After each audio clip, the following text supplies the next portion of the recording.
7-Eleven runs more than 80,000 stores around the world. Yet the moment you drive east of Manitoba, that number falls to zero. And this isn't a company that simply never showed up.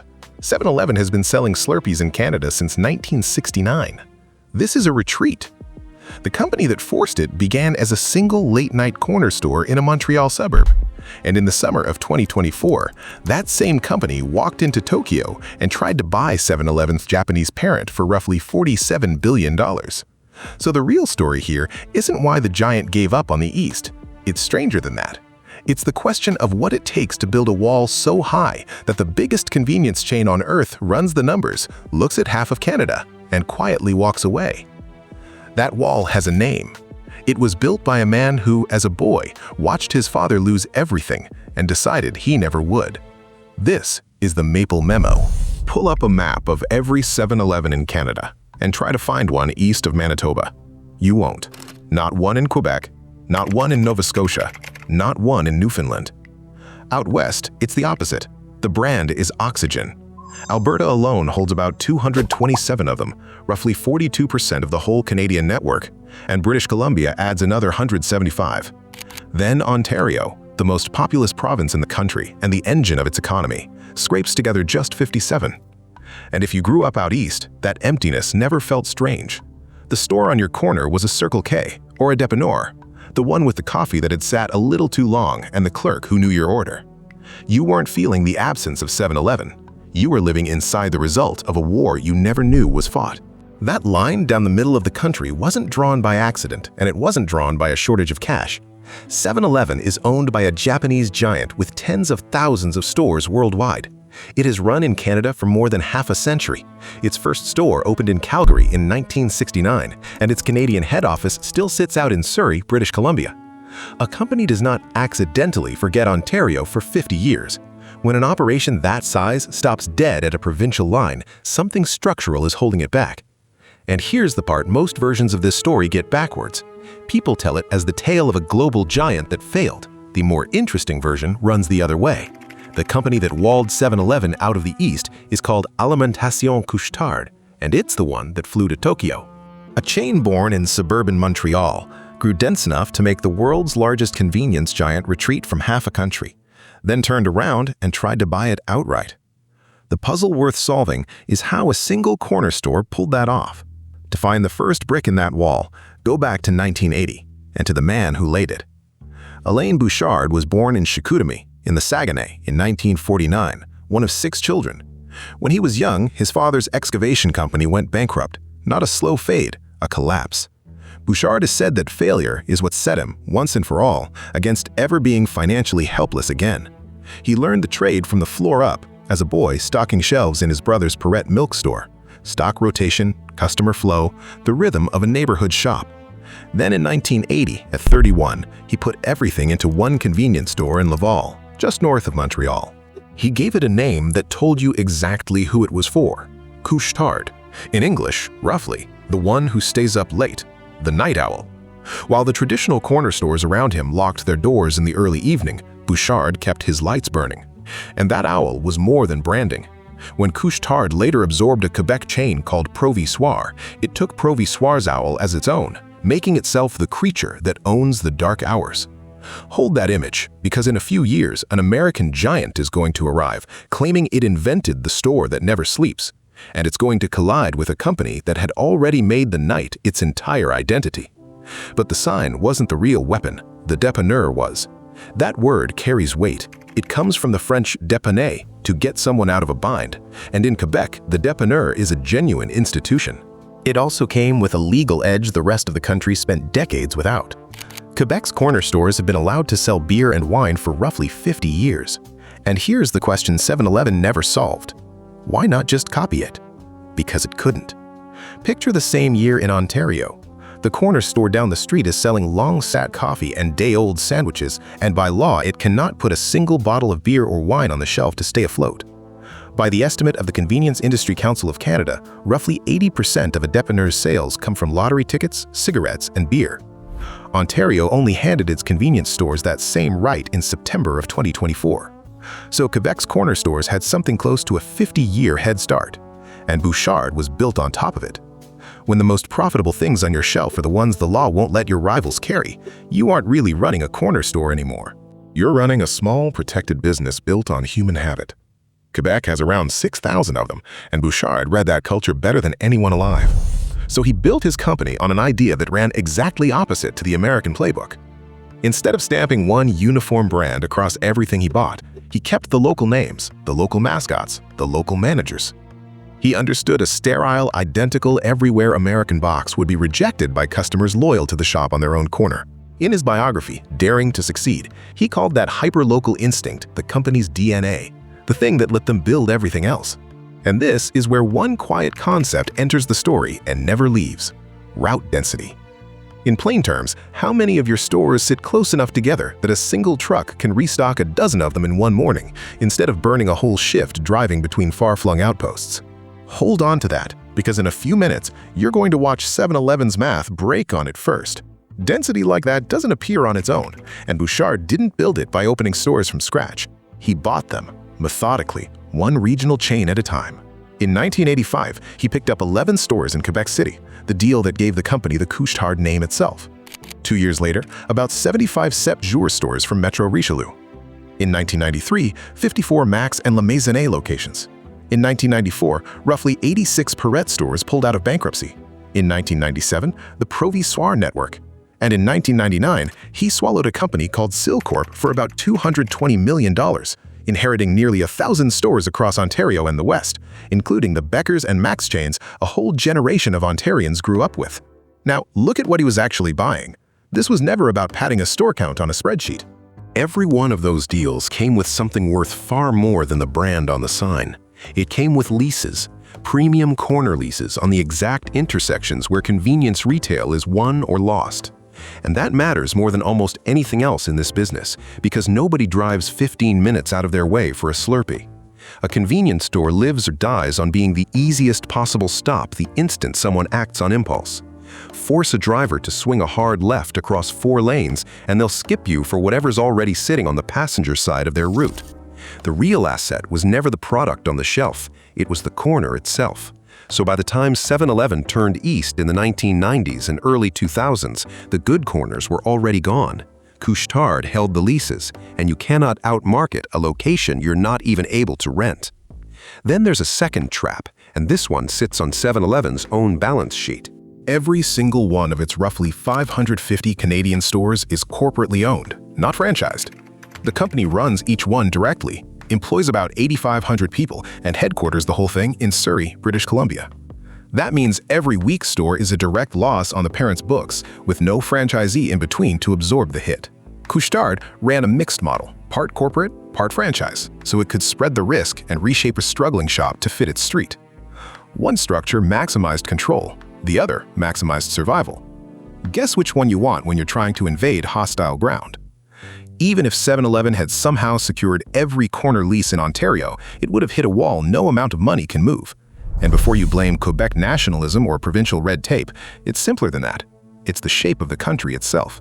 Go back to 1969, when 7-Eleven planted its first Canadian flag in Calgary. The timing was perfect. Alberta was riding an oil boom. The suburbs were sprawling. Commutes were stretching longer. That is exactly the world a 24-hour convenience model is built for. The brand dug in, built a Western supply chain, and turned the West into a fortress that still stands today. But now, route density comes back to collect. In the United States, supply chains work like a wheel. You drop a warehouse in the middle of Ohio, and it feeds cities in every direction on short, overlapping routes, because the population sits in clusters, and one driver hits plenty of stores a shift. Canada breaks that math completely. Our population runs in a single thin band hugging the southern edge of the country, so feeding it is less like servicing a wheel and more like driving one endless highway. And route density was never a spreadsheet abstraction. Picture the driver. In the American Midwest, he leaves the warehouse, hits half a dozen stores in a day, and is home for supper. In Canada, he loads up in Calgary and drives most of a day to reach a single store in Thunder Bay before pushing on east. A man eating gas station sandwiches in a snowstorm because there is nowhere else to stop. That's the trap in human terms, and it's brutal in the numbers. In a dense Toronto neighborhood, one Circle K truck can resupply a dozen stores before the lunch rush. A 7-Eleven driver working the same city, with locations scattered far apart, might lose an hour in traffic just getting from one drop-off to the next. Every sandwich and every bottle of milk sent to a lonely Ontario store costs a little more to move than the identical item dropped at the Circle K across the street. On one carton, it's nothing. Multiplied across a whole network, every single day, it's the difference between profit and a slow bleed. To fix the East, 7-Eleven would have to build a second national supply chain from scratch. Billions in trucks and warehouses with no promise the stores would ever pay it back. So 7-Eleven faced a choice: spend those billions or cut its losses and lean harder into the West. The math told it which to pick. But the math was hiding something. Because the fortress was already cracking from the inside. Here's what cracked it. For decades, the entire convenience industry quietly ran on one product, and I want you to guess what it was before I say it. It paid for the trucks, the warehouses, and the fuel on every delivery run in this country for 50 years. It wasn't coffee, and it wasn't milk. It was cigarettes. The customer came in for a pack, then grabbed a high-margin chocolate bar, maybe a soft drink on the way to the counter. Take Wallace & Carey, one of the largest independent distributors in the country, running trucks across the prairies for over a century. Tobacco was about half of everything it sold. Then, in a single year, between 2021 and 2022, its tobacco revenue fell by roughly $162 million, a figure it was forced to disclose in a court filing under Canada's creditor protection law, driven heavily by contraband. The route density math that had held for 100 years broke in about 12 months, and industry estimates still put tobacco near 35% of a typical corner store's in-store sales even now. That's the moment a distributor's problem becomes 7-Eleven's problem. Tobacco is high value and low weight, close to perfect freight. When it collapses, your trucks drive the exact same distance for far less margin per stop, and the route density economics holding the whole system together start cracking from the inside. 7-Eleven's response told you everything about its priorities. In late 2023, as Wallace & Carey went through creditor protection, 7-Eleven bought the distributor's Western assets in British Columbia and Alberta straight out of that process, turning a century-old independent supplier into a captive delivery arm for its stronghold. Fortify the West, don't spend a dollar rescuing the East. And that Western moat had been hardening for years, the kind of position you only build through patient, opportunistic capital. Couche-Tard even borrowed a global brand to seal it. In 2003, it bought the Circle K name from ConocoPhillips for around $830 million, roughly 1,600 stores across 16 Sunbelt states. Then, in 2015, it repainted its Max stores across English Canada in Circle K red, while leaving the Couche-Tard name completely untouched back home in Quebec. One company, two faces. The global red machine everywhere the culture didn't care, the beloved night owl exactly where it did. Meanwhile, the overnight math turned against the giant in the East. Ontario's minimum wage climbed from $14 an hour in 2018 toward the high teens by 2026. And in a quiet government town like Ottawa, a store staffed all night for a handful of customers burns more on wages than it rings through the till. The one habit 7-Eleven had monetized out west, the 3 a.m. crowd, simply didn't exist there. So out west, it doubled down, and it got strange about what a convenience store even is. It paired its stores with national fuel brands so the commuter filling the tank walks in for the coffee. And then, the oddest move of all. Walk into a 7-Eleven in Leamington, Ontario, and something looks wrong. There's a table, two of them, with chairs. A server can bring you a beer. The Slurpee machine is still humming 20 feet away, as if it's wondering what happened. Beginning in 2022, stores in Ontario towns like Leamington and Niagara Falls won licenses to serve beer and wine, and by mid-2023, 56 Ontario applications had gone through without a single rejection. Executives began describing the model, in their own words, as a restaurant that happens to sell convenience store items. The company that built an empire on the fast in and out was now asking you to sit down. Locked out of the East as a corner store, 7-Eleven had started reinventing the store itself. Because while 7-Eleven was pruning stores to protect its margins, the corner store chain it once ignored was doing something quietly historic. That single of all store had become Alimentation Couche-Tard. Today, more than 14,000 stores across 24 countries under its own banners, closer to 17,000 counting franchisees, and for years, one of the best performing stocks on the Toronto Exchange. How much bigger did the night owl get?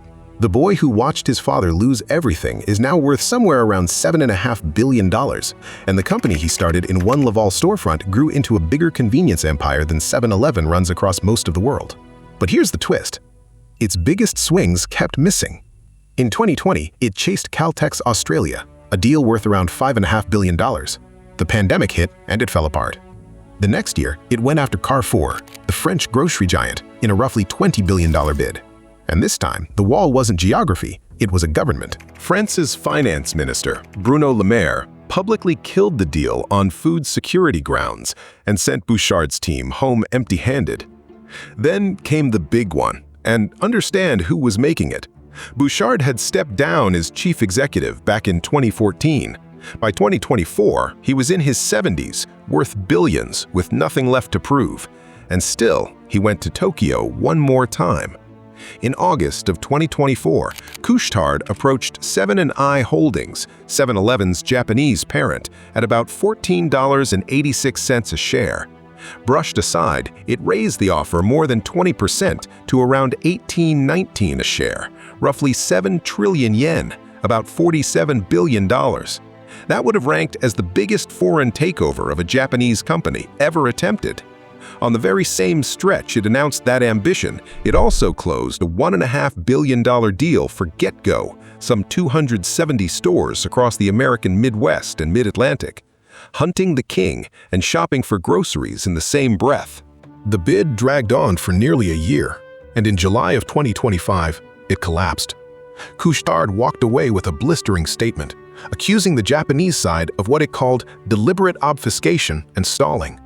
In 10 weeks of due diligence, it said it got just 14 files on the U.S. business and answers to none of the critical questions. The man who spent 44 years building a wall around his home turf had walked into the one room where the wall was built against him. And underneath the stonewalling sat a barrier of its own. American antitrust regulators would have forced the merged company to sell off a mountain of overlapping stores because you cannot have two of the same chain sitting on the same corner. Read that again. The exact logic that kept 7-Eleven out of Ontario, two identical stores can't share one intersection, is the logic that helped kill Couche-Tard's bid in Washington. The geography of the corner defeated both invasions 40 years apart. The corner won twice. The only question left is whether it ever loses. Because 7-Eleven is quietly starting to change the rules of the game. Don't mistake this for a settled map.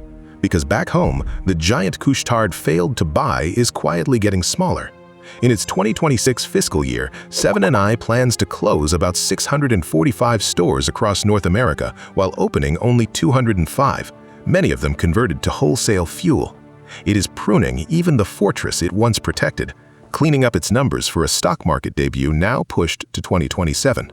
By the company's own account, American cigarette sales are down about 26% since 2019, so the brand is remaking itself, rebranding its Western fuel sites under Petro-Canada, Esso, and Mobil, while the store inside stays 7-Eleven, and leaning harder on fresh food to replace the tobacco it's losing.